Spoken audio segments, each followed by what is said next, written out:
আসসালামু আলাইকুম গাইস, সবাই কেমন আছেন? আজকে আপনাদেরকে একদম 7 স্টার হোটেলের আপেলের জুসের রেসিপি দেখাবো। প্রথমে আমরা আপেলের খোসাটা ছাড়িয়ে নিব। খোসাটা ছাড়িয়ে নিয়ে আপেলগুলোকে টুকরো টুকরো করে কেটে নিব।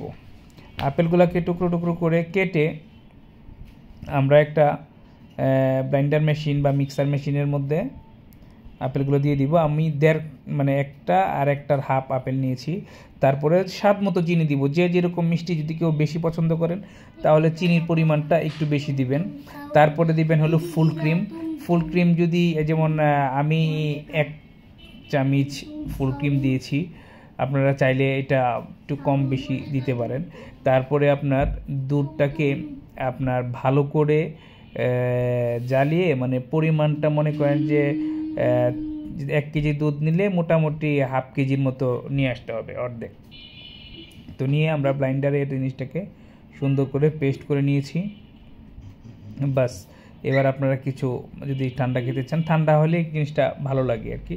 কিছু আইস দিলে জিনিসটা টেস্টটা ভালো হয় আর কি। তো আপনারা এইভাবে টেস্ট করতে পারেন। সত্যি স্বাদটা খুবই প্রিমিয়াম মানের একটা স্বাদ পাওয়া যাবে। আমি দেশের বাইরে থেকে এটা শিখে এসেছি। Thank you guys.